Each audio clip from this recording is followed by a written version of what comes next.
Hello, word nerds. Also, Nerf herds. I would have brains. Google Voice. Call the Google Voice number. I just learned yesterday.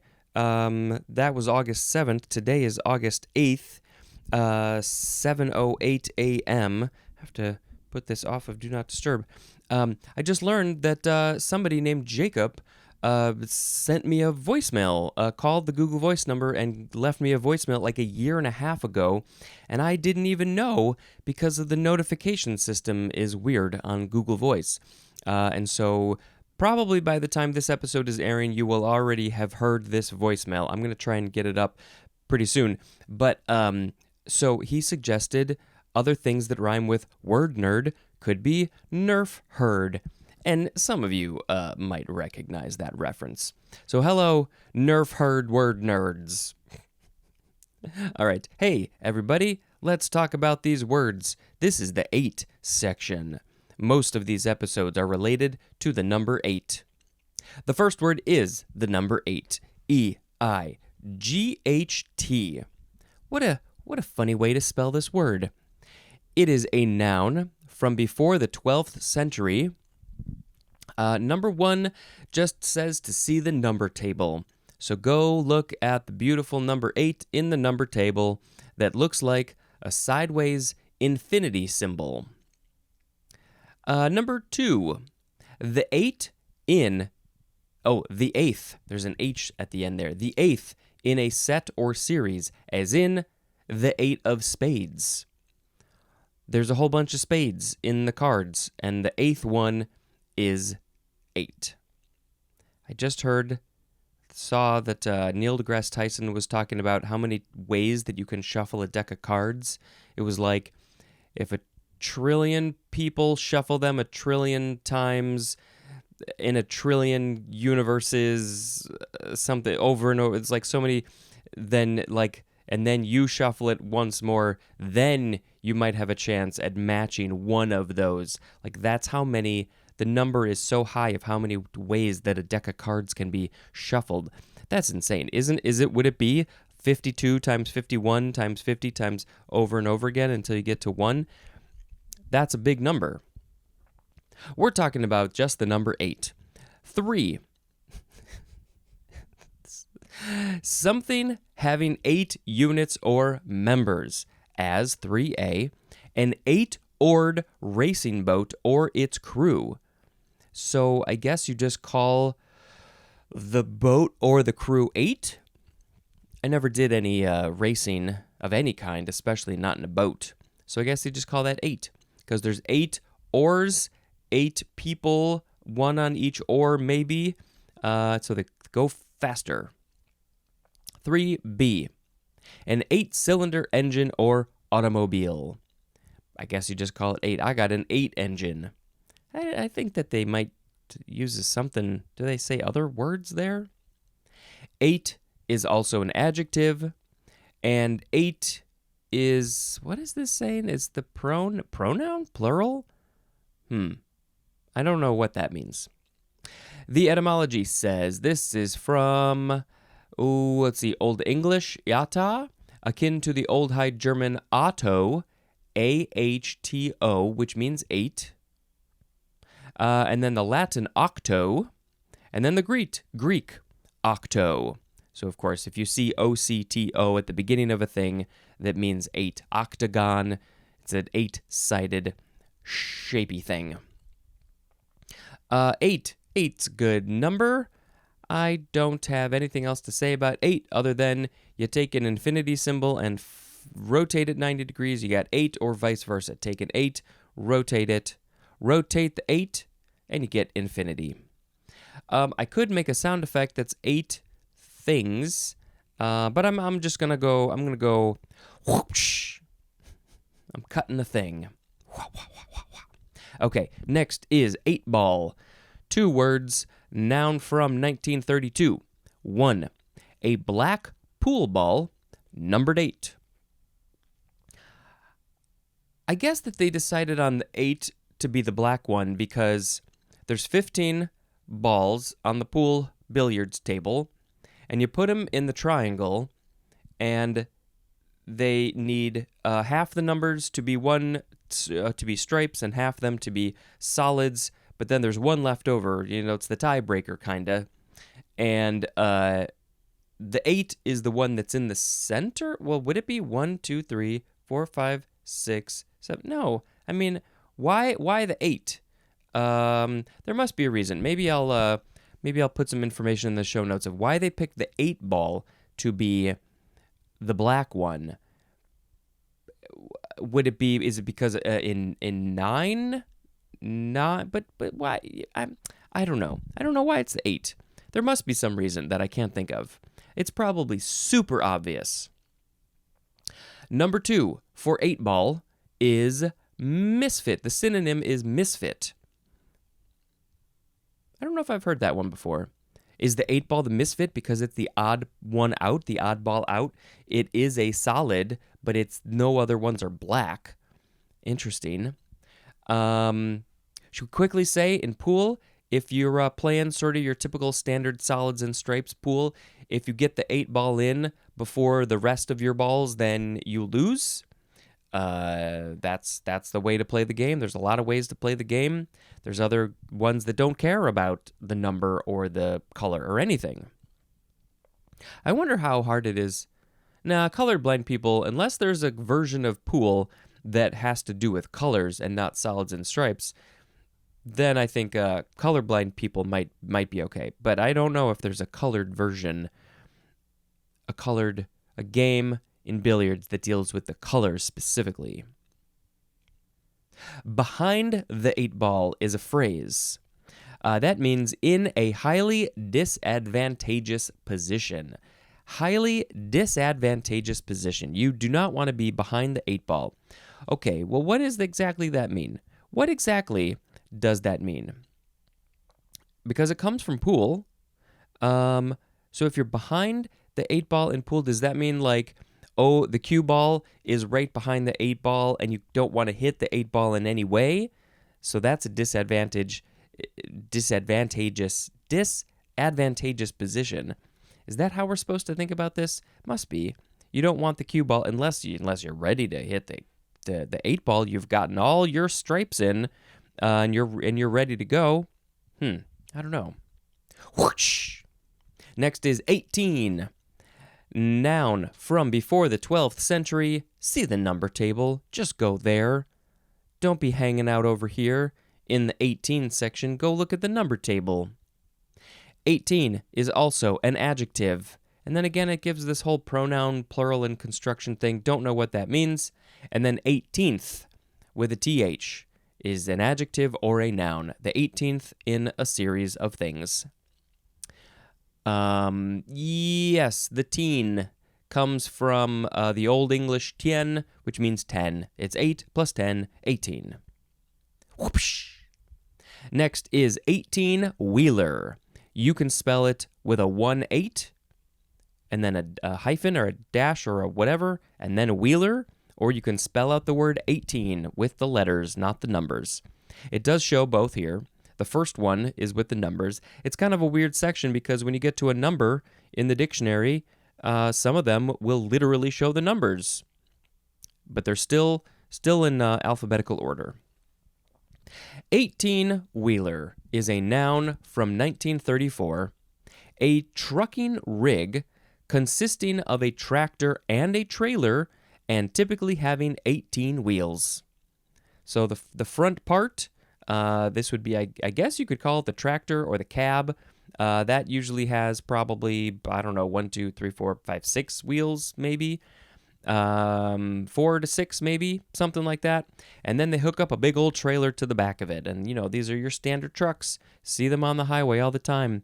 Usually it's just a big old rectangular cubic thing in 3 dimensions, and it holds stuff. And they got 2 wheels, 2 wheels, 2 wheels, 2 wheels on both sides. And so you count them up, you got 18. Usually. Whoosh. Eightfold.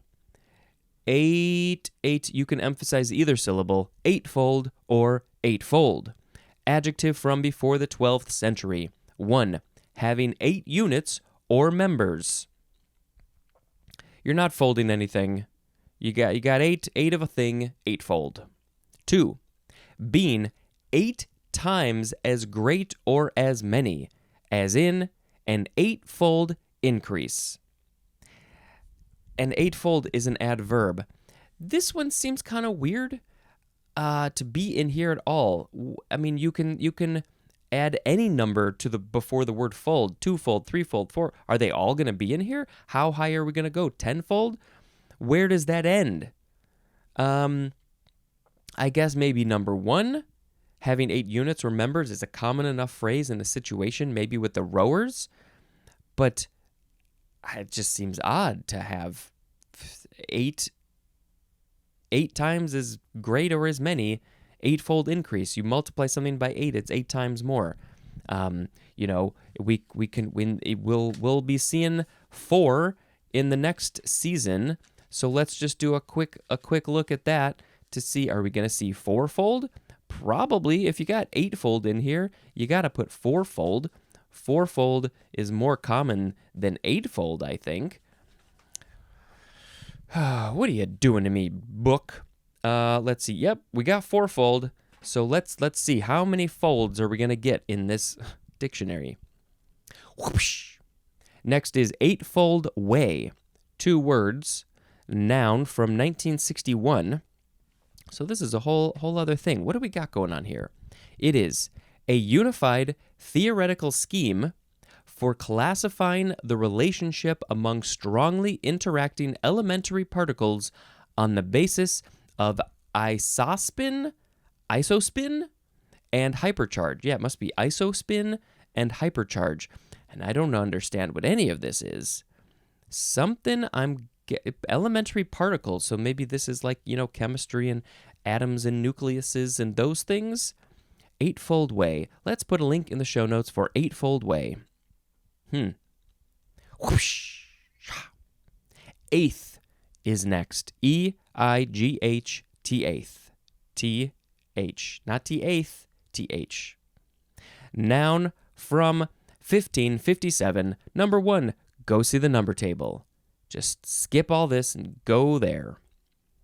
Number 2, the synonym is octave because an octave on the piano or in other instruments, the 8th note is the octave. So you got, say you're starting on C.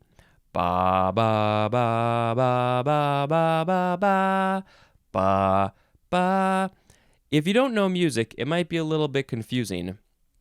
But basically, the first and the last notes, the first note, the 8th note, they are the octaves of one's octave below. The higher one, or the higher one, is the octave above the lower one. And it's the same note, but it's at a higher frequency. It's 1 octave above. It's the higher version of that note. So if you look at the piano, maybe there's 7 C's on there. They're all C, but they go higher and higher and higher. What's going on, if you don't know this, is that frequency. Let's say you got a string that's making that frequency. You cut that string in half. That creates the next octave up. You cut that in half. That's the next octave up. You cut that in half. That's the next octave up. So what you're doing is cutting it in half or lengthening it by half if you want to go lower. That's the octave. That's how that all works. Okay. Whoosh. Next is 8th note. 2 words, noun from circa 1864. A musical note with the time value of 1/8 of a whole note. And then it says to see the note illustration. I think this is the first time we're hearing about that, the note illustration. Can't wait to get there. So your standard music is in 4/4. Most music is in 4/4. There's obviously lots of other versions. So that means that there's four beats, four notes in one measure, and your bass note is a quarter note. You total all of them up, you got a whole note. A whole note in a 4/4 situation would be 1, 2, 3, 4. You hold that note for 4. So then there's half notes. 1, 2, 1, 2. Your whole note gets cut down to 2. Quarter note is a quarter of a whole note. 1, 2, 3, 4. 1, 2, 3. There's 4 notes, and they're each one beat. The eighth note is half of that. So ba ba ba ba ba ba ba ba. 1 and 2 and 3 and 4 and. There's 8 notes in one measure if you play all of them. And of course, you go down to 16th notes and 32nd notes. You're getting a whole big musical education here. Most of you probably know all these things, but some of you might not. Whoosh. Next is eighth rest. Similar to eighth note, but the opposite. How is that the opposite? Noun from circa 1890. So eighth note was 1864. Eighth rest is 1890. There is a 26-year difference there. But I think there was music being written using these things before the 1860s. What were they using? What were they calling them? Maybe it just wasn't in English. Maybe.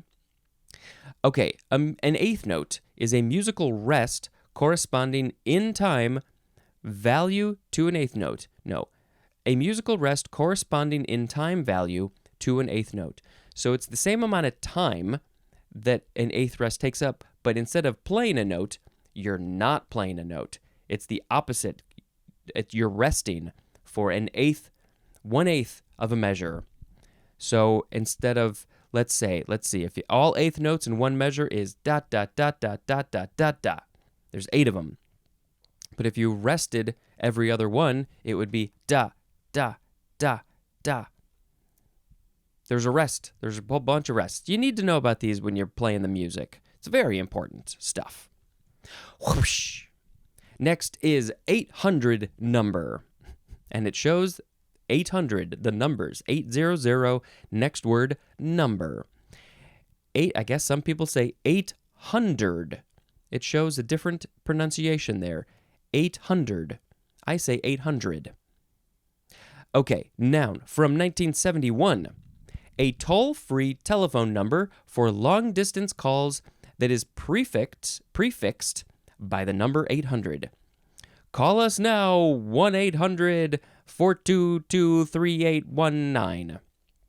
It's technically long distance, but because of the 800 there at the beginning, you don't got to pay the long distance fees. You don't got to pay any fee. It's toll-free. These days, when everybody's got these cell phones and these plans, do we even think much about these 800 numbers? I don't think so. They still exist, but I don't know. People are calling long distance all the time. In the 70s, it was a different situation. It was very expensive. 800 numbers. Yeah. We've all called them. Anything interesting about 800 numbers? I don't know. It was some sort of like new technology or something fancy that somebody figured out. Maybe I'll put a link in the show notes of like, what was going on when they invented 800 numbers? That means that no, at least in America, no area codes can be 800. They stole it from everybody. That's the area code for this whole nationwide toll-free thing. Whoosh. 800-pound gorilla is next. 800-pound shows the numbers, and there is a hyphen. 800-pound or 100, if you want to say 100, 800-pound gorilla. Noun from 1976. The gorilla was calling some 800 numbers. This is one that is dominating or uncontrollable because of great size or power, as in, like it or not, the 800-pound gorilla usually sets the standard. And that is a quote from Daya Nadamuni. I don't know who that is, but they said something about an 800-pound gorilla.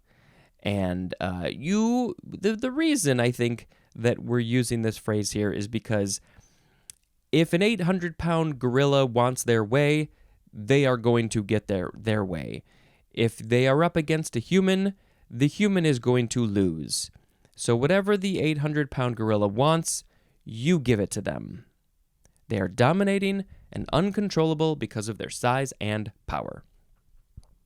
That's a big gorilla. I wonder what the average size of a gorilla is, though. Like a silverback? How much do they weigh? Should we look this up real quick? Yeah, let's do that. Come on, load up your page. Load up your page faster. How much, I'm doing this with one hand, how much does an average adult, let's say male, because typically the males are bigger, especially if they're the leader of the pack, adult male gorilla weigh 300 pounds. They could be up to 500.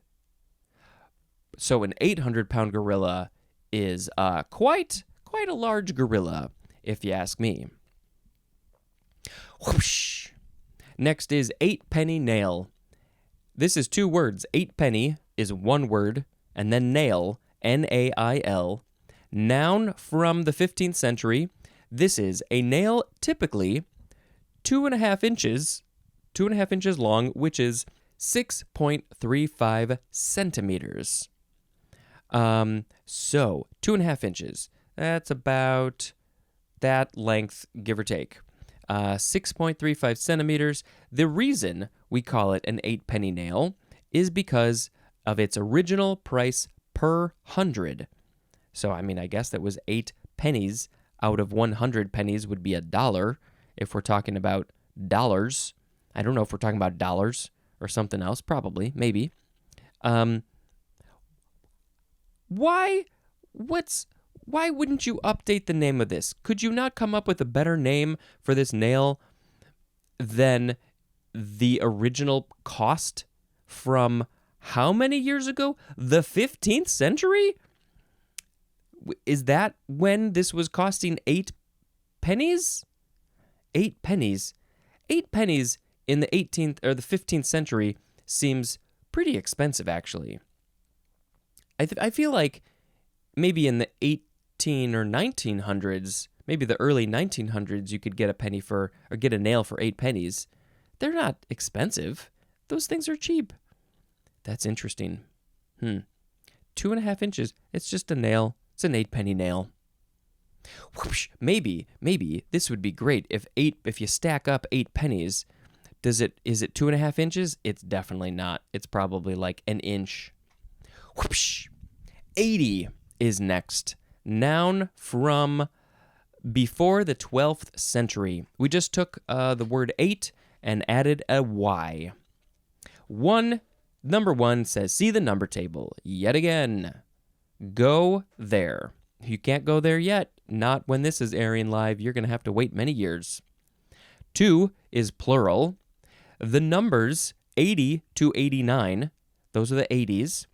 Specifically, the years 80 to 89 in a lifetime or century. One of these days, I will get into my 80s. Hopefully, that's the hope. I don't want to die before that. I would like to live life as long and as full as possible and experience as many things in the world that I can. Traveling and food, and that's everything. But so the 80s, how far away am I from the 80s? I am halfway, basically. I'm almost 43. By the time this has aired, I will be 43. And so, you know, I'm essentially halfway to my 80s. This many more years again, I'm 86. I'm solidly into my 80s. Boy, that's a weird thing to think about, that I would live this many same years and then I will be in my 80s. That's a long time. You could do a lot. You could do a lot in another 43 years. Especially when you're not going through childhood again. You're an adult already. You know, hope I'd be able to do a lot of stuff by then. Hopefully I will be done with this podcast by then. That's the goal. Okay, so 80th is an adjective or a noun. 80 is an adjective. And again, we see that funny thing, 80 is a pronoun or something, plural in construction. Again, not entirely sure what that means. 80 is from Old English, iatiag, iatatig, short for hundiatatig, which means the group of 80, hundiatatig, which is from hund, which literally means 100, plus yata, which means 8, and tig, which means group of 10. So it's a group of 8 plus 10, near 100? I don't know. Yeah, so that is 80. Whoopsh.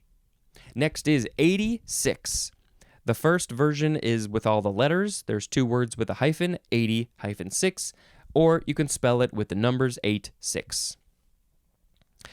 This is a transitive verb from 1959. It is slang, and it means to refuse to serve a customer. That's the example of who you are refusing to serve. I haven't heard it used for that one. I'm not going to serve you. I'm 86ing you. But also to get rid of, or the synonym is throw out.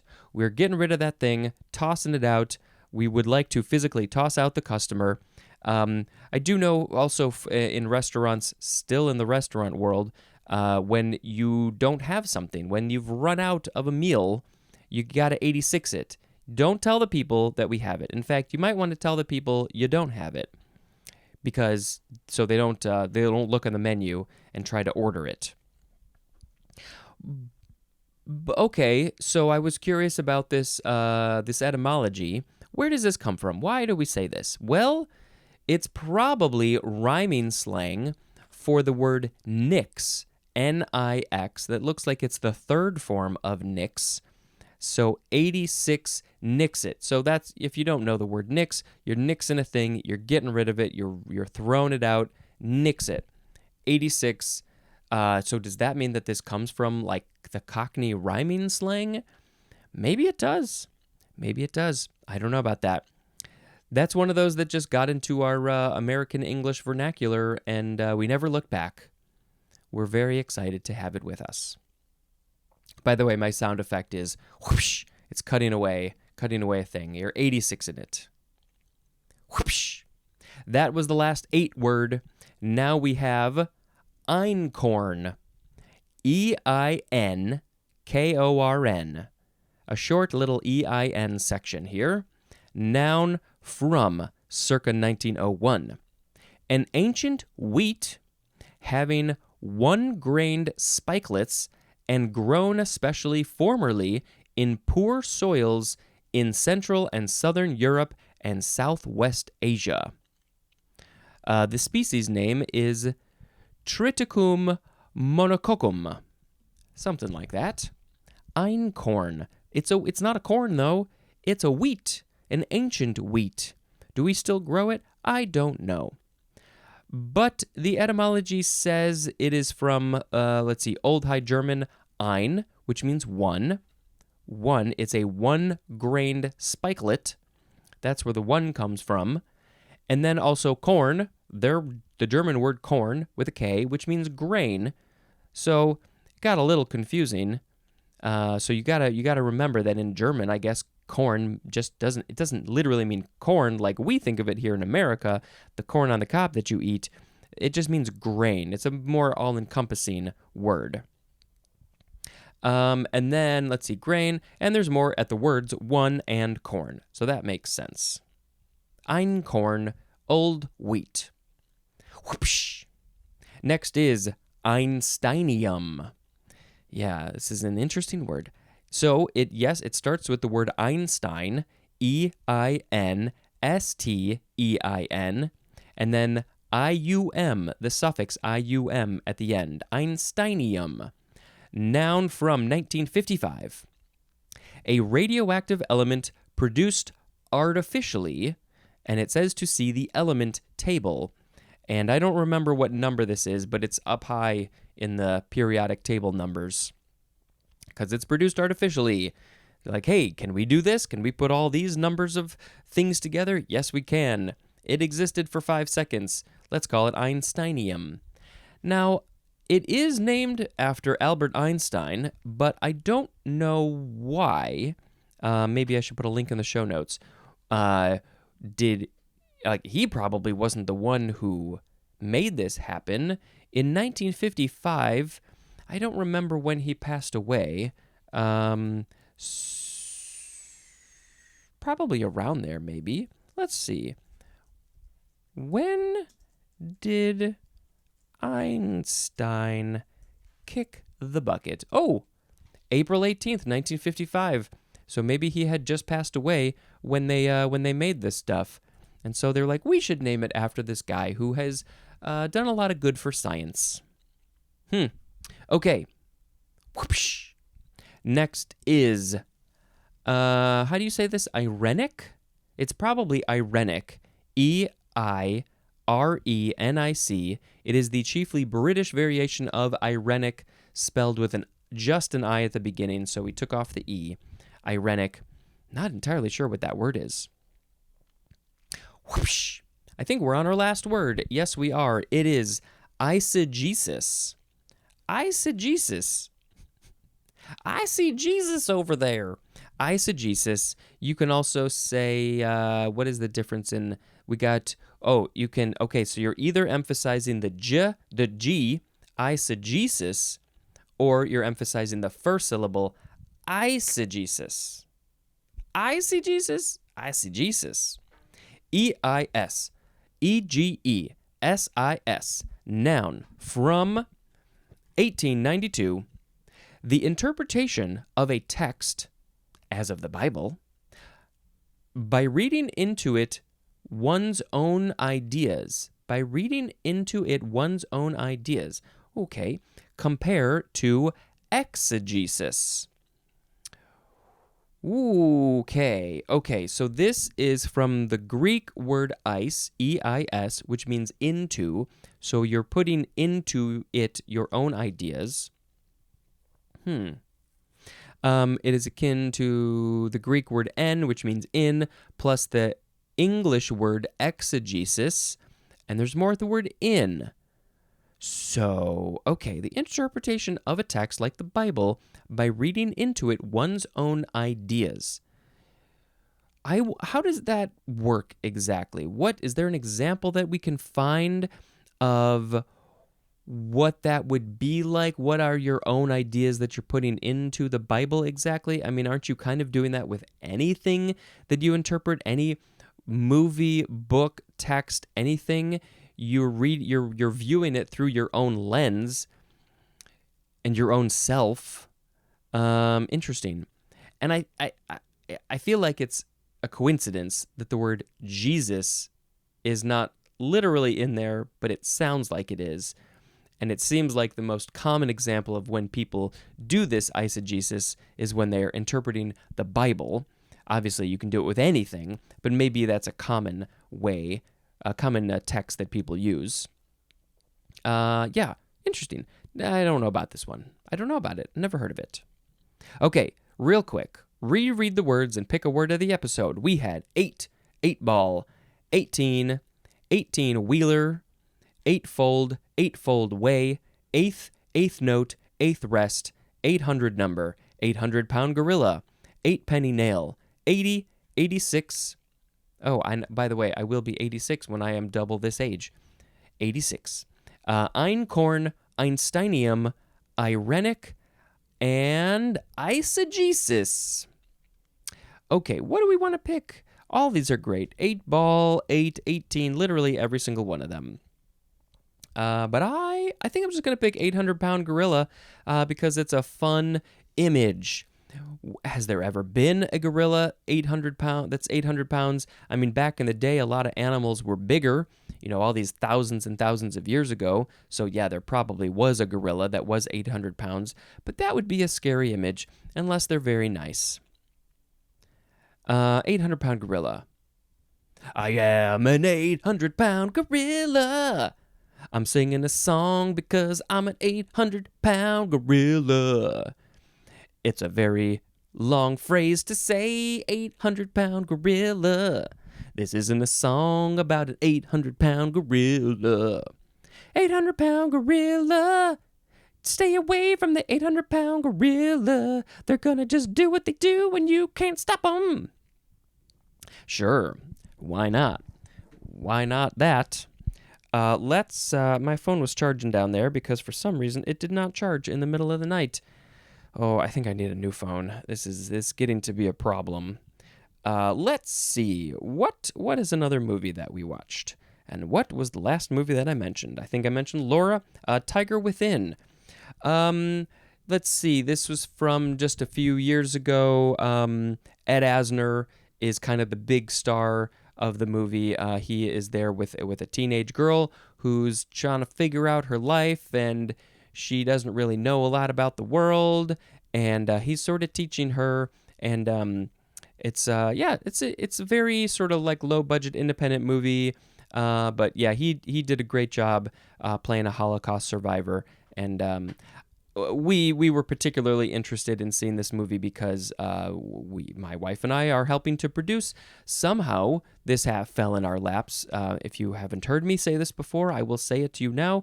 We are helping to produce a feature-length animated film, and he is one of the actors. And luckily, we were able to record with him. Unfortunately, we were not there. We did not get to meet him even over Zoom, but the director recorded with him just a few months before he passed away. So got it under the wire, and we're super excited and proud to have him, and it very likely will be the last thing that he is a part of that will be released, because it's going to take a long time before this movie comes out. So look out for the movie called Unplugged someday in the future.